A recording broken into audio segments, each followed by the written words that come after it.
Fala, people! Tudo bem? Mais um giro de mercado, mais um giro de notícias para vocês. E não se esqueçam de se inscrever e ativar o sininho.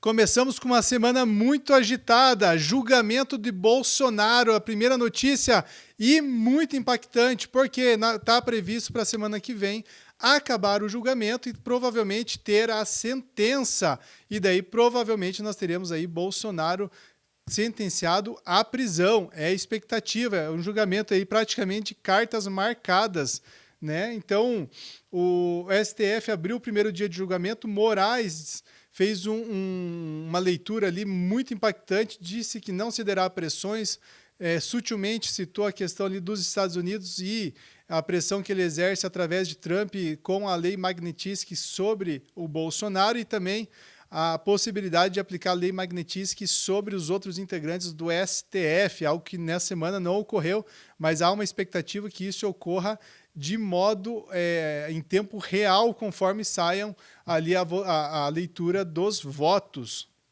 E tudo isso, o Bolsonaro está sendo julgado por supostamente uma trama golpista e a tal minuta, né, a famosa minuta do golpe citada aí em depoimento pelo seu ex-ajudante Cid.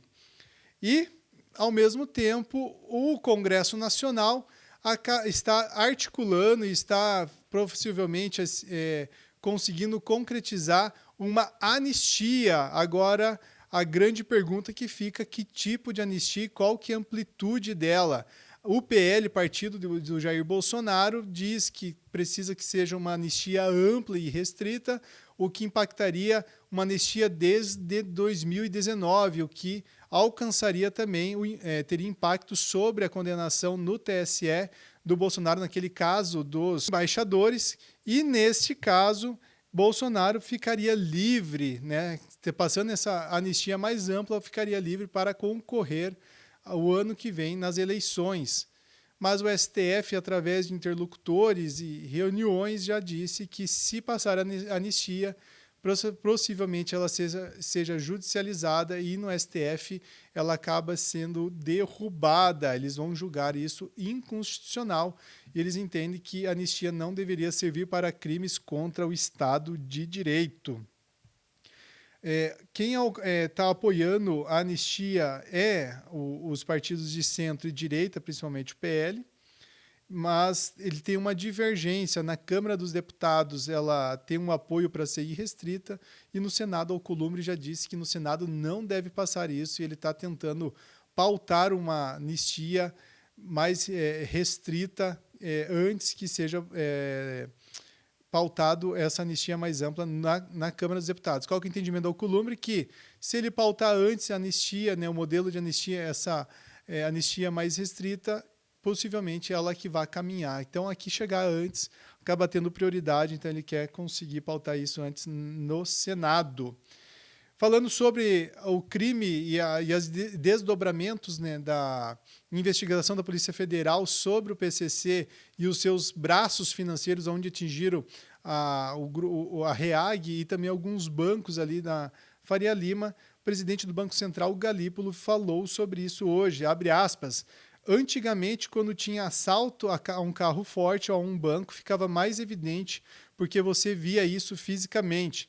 Agora, como a coisa ficou virtual, mais opaco, se confunde um pouquinho e leva a esse receio. O tema da segurança não há margem para ter qualquer tipo de tolerância. O que ele está dizendo ali? Que as fintechs e os bancos não têm culpa nisso, porque o PCC está se infiltrando na economia real e está conseguindo ludibriar as instituições, mostrando que são companhias reais, companhias idôneas e que não possuem nenhum vínculo com o crime organizado.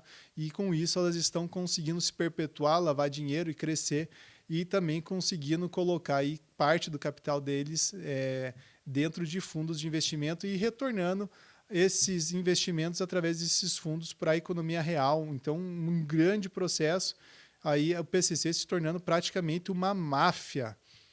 Falando sobre mercado internacional, houve na semana um encontro na China, onde reforçou algumas alianças locais, principalmente entre Rússia, Índia, China e também a Coreia do Norte, que foi um dos participantes. O que correu lá foi um desfile militar que ocorre todo ano para lembrar a vitória na Segunda Guerra Mundial. E também isso teve um desdobramento, onde Trump acabou criticando isso.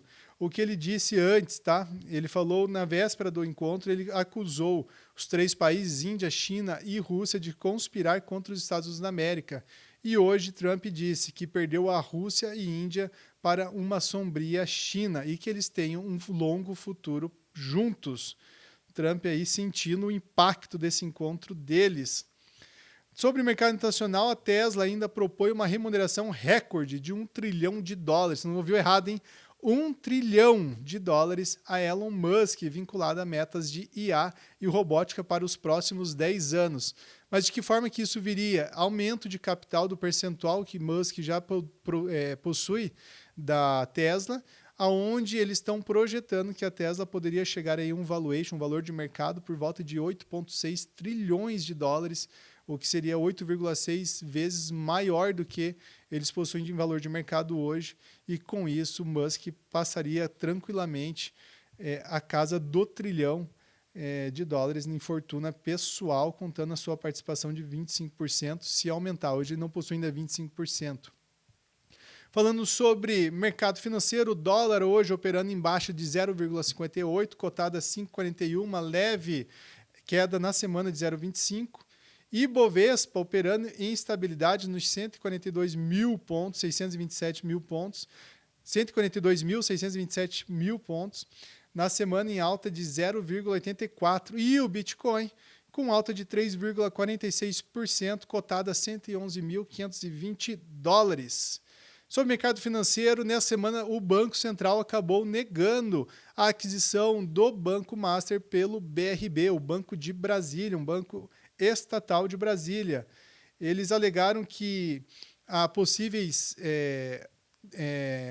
ativos lá dentro que não são precificados e que o impacto seria incerto, e que isso pode fazer com que o Banco de Brasília sinta um impacto mais profundo e que isso pode se alastrar pelo mercado financeiro. Então, o Banco Central não aprova. Isso pode ter um desdobramento na Câmara dos Deputados, que eles já acabaram articulando algo para passar essa aquisição.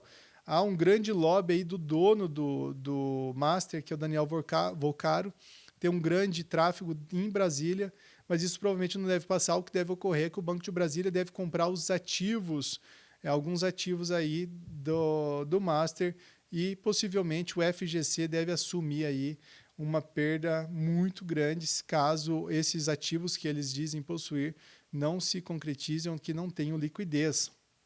Lula hoje acabou falando sobre uma MP que eles estão propondo e preparando para renegociar as dívidas dos produtores rurais. A ideia que eles colocam é que passe 30 bilhões, uma liberação de 30 bilhões do Fundo Social para refinanciar o setor, principalmente os produtores que estão tendo quebra na safra.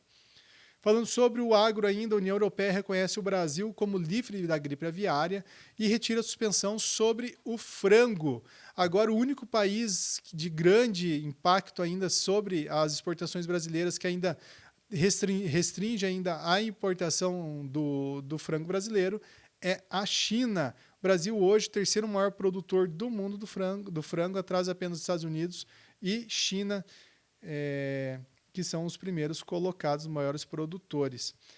Ministro Fávaro também divulgou que está previsto medidas voltadas aos agricultores, onde vai se refletir novos créditos e novas renegociações também para as perdas das safras. Falando sobre o final de semana, nós temos hoje como destaque o jogo da NFL, futebol americano, a Liga de Futebol Americano, principal liga do mundo, e que se enfrenta o Kansas Chiefs e Los Angeles Chargers, na noite agora de sexta-feira, às 9h30 no estádio do Corinthians, Neoquímica Arena, no primeiro jogo da temporada e segundo jogo no Brasil, pelo segundo ano consecutivo. O Brasil aí, por volta, possivelmente o terceiro maior, tirando os Estados Unidos, o segundo ou terceiro maior campo aí da NFL, o maior público da NFL. NFL que nos últimos 3 anos dobrou de tamanho, né, de valor de mercado, crescendo muito no Brasil. e reflexo disso é que o Grupo Globo acabou adquirindo os direitos de transmissão também para esse ano da temporada toda da NFL. E também destaque no futebol nesse final de semana. No Brasileirão temos Atlético Mineiro e Santos e São Paulo e Botafogo. O futebol europeu está paralisado por causa das datas FIFA. No Brasil, como costume, não acaba paralisando. E destaque também para o Brasil, que acabou se classificando para a Copa de 2026, uma grande vitória e a principal vitória até agora de Carlo Ancelotti, né, como treinador do Brasil, vencendo o Chile por 3-0 no Maracanã. E na terça-feira, às 9h30 da noite, o Brasil joga a última rodada dessas eliminatórias contra a Bolívia, na altitude de Bolívia. E para concretizar aí, talvez a segunda melhor campanha, atrás apenas da Argentina, que voou nesse campeonato. Messi jogando nessa semana a última vez, provavelmente, da sua carreira na Argentina, marcando 2 gols contra a Venezuela. E uma notícia triste, um ícone da moda, Giorgio Armani, acabou falecendo na quinta-feira, dia 4, ontem, acabou falecendo e deixando uma fortuna enorme para os seus herdeiros. Ele é hoje o número 234, o homem mais rico do mundo, uma fortuna estimada em 12 bilhões de dólares, onde ele fundou a sua grife na década de 70, aí quase um pouco mais de 50 anos aí de história da Giorgio Armani, principal grife, principalmente de moda masculina. Fica aí os pêsames e uma grande perda para esse ícone da moda mundial que acabou nos deixando essa semana. Ficamos por aqui, foram as principais notícias da semana. Que vocês tenham um ótimo final de semana e nos vemos na semana que vem. Bye!